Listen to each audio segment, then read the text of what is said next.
a piano, a waitress, and one arrogant millionaire who thought he owned the world. What began as an attempt to humiliate her became a moment that silenced the entire room and shattered egos in ways no one expected. You won't believe how she turned the tables with nothing but her talent. It was a warm Friday evening in downtown Raleigh, North Carolina. The city streets glowed softly under the amber lights, and inside La Fontaine, the most upscale restaurant in the area, the hum of conversations wove with the delicate strains of jazz from a corner piano. Glasses clinked, silverware scraped against fine china, and the occasional burst of laughter floated through the room like bubbles rising to the surface. The restaurant exuded wealth and refinement, a sanctuary for the elite seeking luxurious indulgence.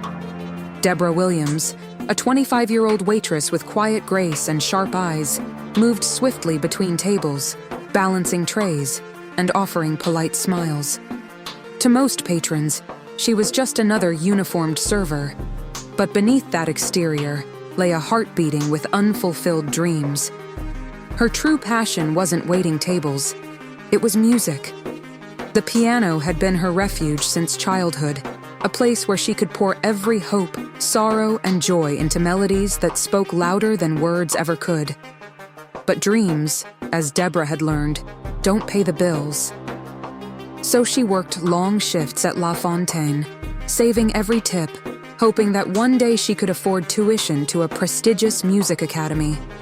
Only a few of her colleagues knew about her talent, those who had stumbled across her quietly playing the old upright piano in the break room during rare moments of downtime. That evening, as the rush of the night began to slow, the large oak door at the entrance swung open with a flourish. In walked Leonard Grayson, the name alone enough to make heads turn. A wealthy entrepreneur, Leonard had a reputation that preceded him. His charisma was magnetic, his confidence intoxicating, but his arrogance, that was what left the bitter aftertaste. Leonard wasn't the kind of man to slip into a room unnoticed. He made an entrance, commanding attention, basking in the admiration, or discomfort, that followed him. His entourage trailed closely behind, each member mirroring his sleek, polished style. Deborah noticed how the atmosphere subtly shifted. Her fellow waitstaff stood straighter, their smiles more forced. Leonard was not an easy guest. He relished in pushing buttons, testing limits, and making sure the room knew exactly who held the power. Deborah glanced at her reflection in the polished surface of the bar as she refilled a glass. Tonight, she told herself, he was just another table to serve. But Leonard's gaze caught her before she could slip away, lingering a beat too long as he scanned the room. The smirk that curled at his lips set Deborah's nerves on edge. He was plotting something. She could feel it. Deborah's background was far from the luxury that surrounded her now. Raised in a small town in South Carolina, she grew up in a modest home with a single mother who worked tirelessly as a nurse to keep food on the table for Deborah and her siblings. Money was always tight, but music was abundant. Her mother's old record player and a second-hand piano gifted by a neighbor became her sanctuary. The piano became more than an instrument.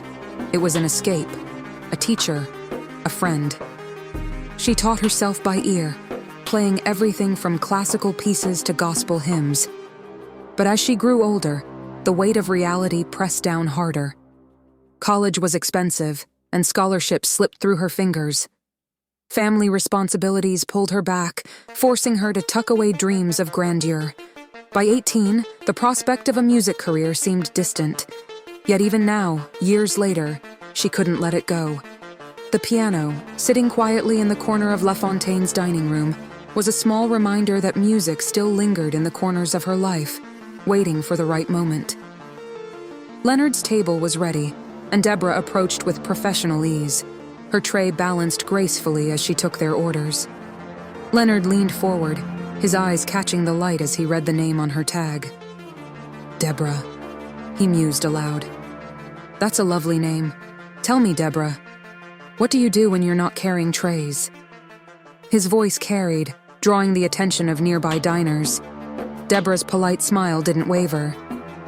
"I play piano sometimes," she replied softly, keeping her focus on writing down his drink order.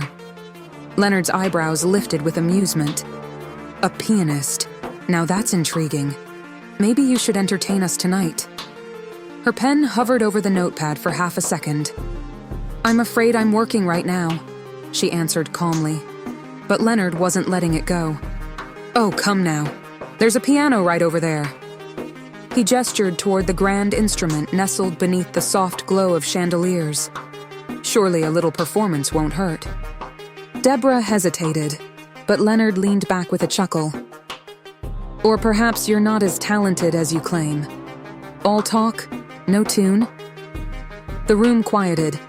His entourage exchanged grins, entertained by the unfolding scene. Even the other diners seemed curious to see how this would play out. Deborah's hands clenched at her sides, her mother's words echoing in her mind. "Never let anyone make you small, Deborah. You're bigger than they know." Her gaze flickered to the piano, then back to Leonard.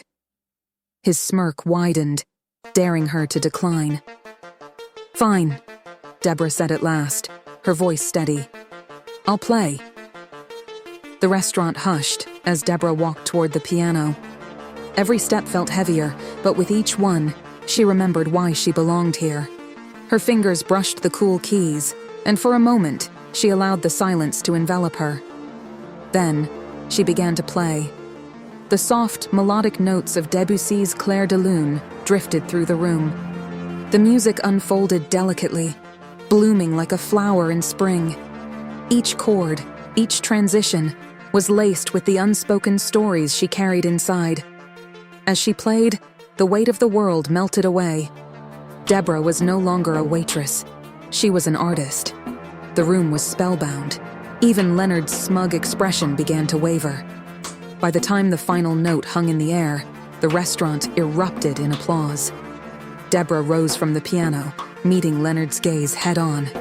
This time, there was no arrogance in his eyes, only the quiet humility of someone who had been reminded of a truth they had long forgotten.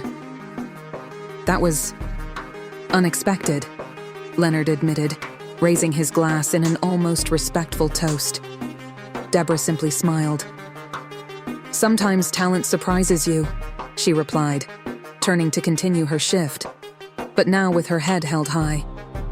And in that moment, she knew she had won something far greater than a fleeting victory over arrogance. She had reclaimed her voice,